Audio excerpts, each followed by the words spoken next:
Good morning students. कि आज हम आपको तीसरा चैप्टर पढ़ाने जा रहे हैं गद्य खंड का क्या लिखूं। इस चैप्टर का नाम है क्या लिखूं और इसके राइटर हैं पद्मलाल पुन्नालाल बख्शी। देखिए पद्मलाल पुन्नालाल बख्शी ने क्या लिखूं में क्या लिखा है। गद्यांश 1 देखिए। अंग्रेजी के प्रसिद्ध निबंध लेखक ए जी गार्डिनर का कथन है कि लिखने की एक विशेष मानसिक स्थिति होती है। तो यहाँ पे यानी कि बख्शी जी ने, पद्मलाल पुन्नालाल बख्शी जी ने मनुष्य की जो मानसिक स्थिति होती है और लिखने की कला, यानी लिखने की कला और मानसिक स्थिति का वर्णन करते हुए यहाँ पे कहा है कि देखिए उन्होंने किसको लेकर के कहा है कि अंग्रेज़ी के प्रसिद्ध, यानी अंग्रेज़ी के प्रसिद्ध एक लेखक थे, निबंध लेखक ए जी गार्डिनर उनका नाम है। तो उनका क्या कहना है? उनका कहना है कि लिखने की एक विशेष मानसिक स्थिति होती है, यानी मनुष्य के मन की स्थिति, मनुष्य मन में जो सोचता है, जो उसके मन में भाव उत्पन्न होते हैं, बस वही वो लिख लेता है लेखक। तो ये क्या कह रहे हैं कि उस समय मन में कुछ ऐसी उमंग सी उठती है, हृदय में कुछ ऐसी स्फूर्ति सी आती है, मस्तिष्क में कुछ ऐसा आवेग सा उत्पन्न होता है कि लेख लिखना ही पड़ता है।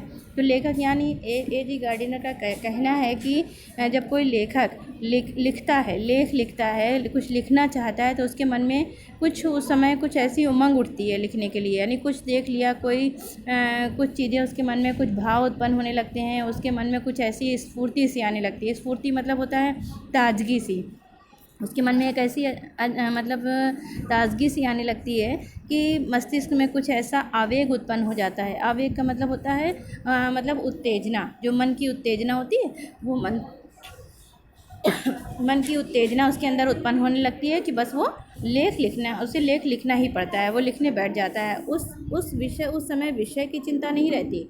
यानी अगर कोई लेखक लिखना चाहता है, उसके मन में अगर कोई उमंग उठ रही है लिखने के लिए, कोई ताजगी आ रही है, मस्तिष्क में कोई भाव उत्पन्न हो रहा है, तो उस समय उसको कि वो किस विषय पर लिखेगा, विषय की कोई चिंता नहीं होती है। विषय कोई भी हो, बस वो लिखने लग जाता है, उसमें अपने हृदय के आवेग को भर देते हैं। यानी जो उसके मन में जो उत्तेजना उठती है, वो उसको अपने कलम से उसको लिखने लग जाता है और वो भर जाता है। अपने मन की जो हृदय की जो भावनाएं होती हैं उसको वो लिखने लगता है। तो लेखक के कहने का मतलब है कि अगर कोई लेखक अगर लेख लिखना चाहता है, उसके मन में कोई भावनाएं उत्पन्न हो रही हैं, मन में कोई आंधियाँ उत्पन्न हो रही हैं, मस्तिष्क में कोई आवेग उत्पन्न हो रहा है, तो बस लिखने लगता है और उस समय कोई विषय की चिंता नहीं होती है।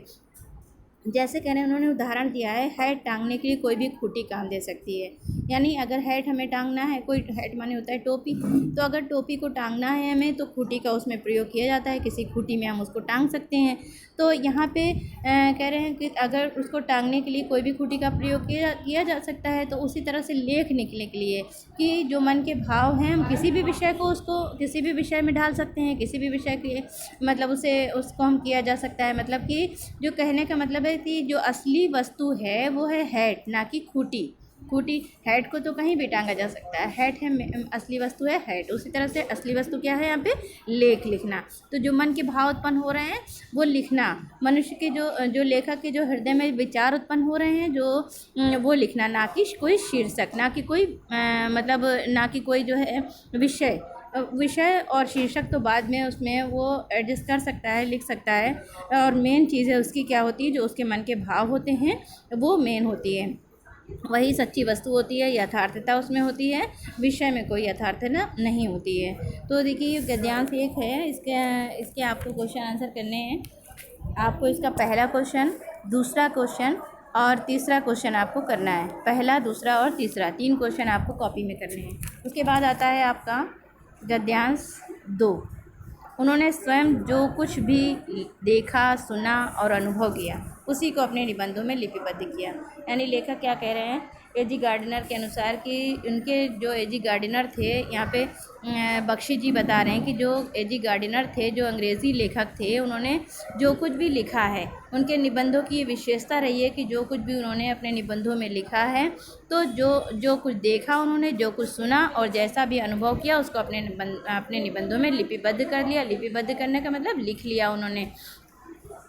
और ऐसे निबंधों की सबसे बड़ी विशेषता ये है कि मन की स्वच्छंद रचनाएं, क्योंकि ऐसे निबंधों की सबसे बड़ी विशेषता क्या होती है कि क्योंकि उनके मन की भावनाएं हैं, अपने मन की भावनाओं को वो लिपिबद्ध कर रहे हैं, कलमबद्ध कर रहे हैं, लिख रहे हैं, तो वो स्वच्छंद रचनाएं जो हैं उनके मतलब कहने का मतलब है जो उन्होंने अपनी आंखों से स्वयं देखा, जो कुछ उन्होंने अपने कानों से स्वयं सुना और जो कुछ भी अनुभव किया उन्होंने, वही उन्होंने लिख दिया। तो इससे कह रहे हैं कि ना कि कह रहे हैं कि उनमें ना कि कविता की उदात्त कल्पना रहती है, ना आख्यायिका लेखक की सूक्ष्म दृष्टि, ना विज्ञों की गंभीर तर्कपूर्ण विवेचना।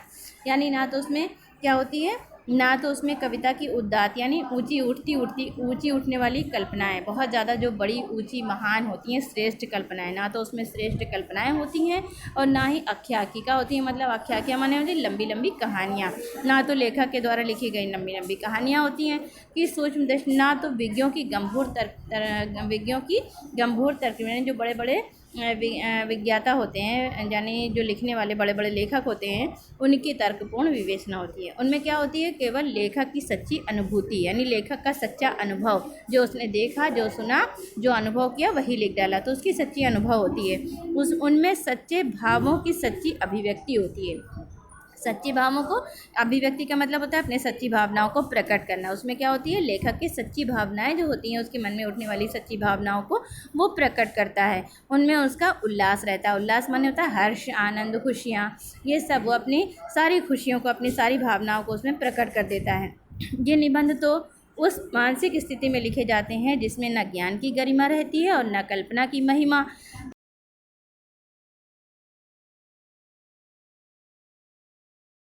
यानी केवल सच्ची भावनाएं होती हैं, ना उसमें ज्ञान की गरिमा होती है कि वो कितना बड़ा ज्ञानी है, और ना ही उसमें कल्पना की महिमा होती है कि वो अपनी काल्पनिक कथाएं लिख रहा है। तो ना तो कल्पना की महिमा होती है और ना ही उसमें ज्ञान की गरिमा होती है, जिसमें हम संसार को अपनी दृष्टि से देखते हैं और अपने ही भाव ग्रहण करते हैं। केवल क्या होती है कि वो लेखक की जो संसार को अपनी दृष्टि से देख रहा है, अपने मन के भावों को उसी के अनुकूल ढाल रहा है, अपने भावों को यानी वहाँ पर व्यक्त कर रहा है, उसी तरह से वो यानी जो वो देखता है, जो सुनता है, जो भी वो अपनी भावनाओं को उसमें कलमबद्ध कर लेता है या अपने अनुभवों को ग्रहण करके उसमें वो लिखने का प्रयास करता है। पूरी तरह से वो मतलब ये नहीं होता है कि वो पूरी उसमें, ना तो मतलब उसमें कहना चाहिए कि कोई ऐसा नहीं है कि कोई बहुत बड़ा ज्ञानी है और उसे अपने ज्ञान की गरिमा दिखाना है, शान दिखाना है, और ना ही मतलब वो काल्पनिक है जो कोई मतलब कोई कल्पना, किसी की कल्पना को उसमें महत्व देता है, इम्पोर्टेंस देता है। केवल क्या देता है वो अपने भाव, जो उसके मन के भाव होते हैं, जो उसके मन में उठते हैं, जो अपने मन की फीलिंग होती है, अपने भाव, अपनी फीलिंग, अपने अनुभव को ग्रहण करके वो उसमें लिखने का लेखक पूरी तरह से प्रयास करता है। इसके बाद ये वाला आपको पैराग्राफ नहीं करना है। इसके बाद आता है आपको गद्यांश थर्ड। देखिए यहाँ पे लेखक ने क्या कहा है, दूर के ढोल सुहावने होते हैं क्योंकि उनकी कर्कशता दूर तक नहीं पहुँचती। यानी दूर के ढोल सुहावने होते हैं, ये तो कथन है, कहावत है, कहा जाता है कि दूर के ढोल सुहावने होते हैं क्योंकि दूर से ढोल की आवाज़ सुनो तो सुहावनी लगती है, क्योंकि उसकी जो कर्कश आवाज़ होती है, कर्कश माने तेज़ आवाज़, जो कठोर आवाज़ होती है, वो दूर तक नहीं, बहुत तेज़ नहीं पहुंचती। जबकि पास बैठे लोग अगर रहते हैं, अगर ढोल बज रही है तो वो उनके ऐसा लगता है जैसे उनके कान के पर्दे फटते रहते हैं। ढोल के पास बैठे हुए लोगों को कान के पर्दे फटते रहते हैं। और तभी वो दूर जो ढोल बज रही है, तब दूर किसी नदी के तट पर संध्या के समय किसी दूसरे के कान में वही शब्द मधुरता का संचार कर देते हैं। कैसे कभी कोई नदी के पास बहुत किनारे, बहुत दूर पर बैठा हुआ है, शाम का, संध्या का समय है, और उसको मधुर सा यानी ढोलक की आवाज़ सुनाई दे रही है, तो वो ढोलक की आवाज़ को जब वो सुनता है तो अपने मन में कल्पनाएं बैठाता है। कौन सी कल्पनाएं? वो सोचता है, वो सोचने लगता है कि ये कहीं ढोल बज रही है तो हो सकता है वहाँ पर विवाह हो रहा हो, विवाह का समारोह हो या कोई उत्सव हो, इस तरह का वो अपने मन में सोचने लगता है। तो वो जो ध्वनि है, और जब वो सोचता है कि किसी विवाह का समारोह है या मतलब कोई उत्सव मनाया जा रहा है, अगर कहीं विवाह हो रहा है तो कोई नई नवेली दुल्हन होगी, वो सिकुड़ करके बैठी होगी, उसकी मतलब उस तरह से वो नववधू की कल्पना जब करता है तो उसके अंदर एक प्रेम, एक उल्लास भर जाता है और उसको जो ढोल की आवाज़ है बहुत मधुर लगने लगती है, उसका संचार। और अगर वही ढोल की आवाज़ मान लीजिए कहीं पर उत्सव या शादी, विवाह कुछ हो रहा है, तो वो भी पास बैठे लोगों लोगों के कान के पर्दे नहीं फटते, उनको भी आनंद आता है, क्योंकि वहाँ पर उनको आनंद मिल रहा होता है, क्योंकि उत्सव मनाया जा रहा है, भाई विवाह हो रहा है, वहाँ पर हंसी और उल्लास और खुशियों का माहौल है, इसलिए उनको ढोल की आवाज़ कर्कश नहीं लगती है। ढोल के उन्हीं शब्दों को सुनकर अपने हृदय में किसी की विवाह उत्सव का चित्र अंकित कर लेता है। यानी जो दूर बैठा व्यक्ति है नदी के पास, वो विवाह के उत्सव को जो अपने मन में चित्र अंकित कर लेने का मतलब है कल्पना में खो जाता है। और कल्पना में जब खो जाता है तो कोलाहल से पूर्ण घर, यानी कोलाहल माने होता है शोर गुल से भरा हुआ घर, सोचने लगता है कि कोने में बैठी किसी लज्जाशील नववधू की कल्पना वो अपने मन में कर लेता है।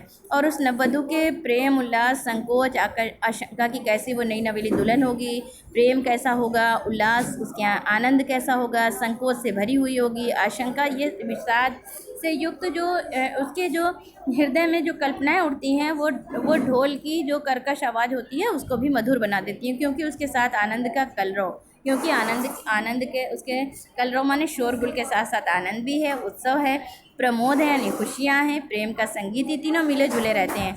तो उसकी कर्कशता जो होती है वो समीप बैठे लोगों को भी बुरी नहीं लगती है, अगर जो पास में बैठे हैं उनको भी वो बुरी नहीं लगती, क्योंकि वहाँ पर आनंद और उल्लास का जो होता है माहौल होता है वहाँ पर, और दूरस्थ लोगों के लिए भी बहुत मधुर बन जाती है। तो इसीलिए कहते हैं दूर के ढोल सुहावने होते हैं। ये आपको 3 क्वेश्चन इसके करने हैं। आपको देखिए, इसके पहला क्वेश्चन आपको नहीं करना है, दूसरा क्वेश्चन करना है, और ढोल की ध्वनि जो तीसरा क्वेश्चन है, ढोल की ध्वनि किसे कर्कश और किसे मधुर लगती है, और नंबर 4 जो क्वेश्चन है दूर के ढोल सुहाने लगते हैं, लगने का लेखक का क्या कारण है, ये आपको करना है। ये 3 क्वेश्चन यानी 2, 3 और 4, ये 3 क्वेश्चन आपको करने हैं। ये 3 पैराग्राफ आपको हो गए बेटा कंप्लीट, और आप लोग ये पहला और तीसरा हमने जो पैराग्राफ आपको बताया है ये आप लोग कॉपी में कर लीजिएगा इसके क्वेश्चन आंसर, और इसके बाद हम जो पैराग्राफ रह गए हैं वो आपको नेक्स्ट वीडियो में पढ़ाएंगे। Okay, thank you, see you.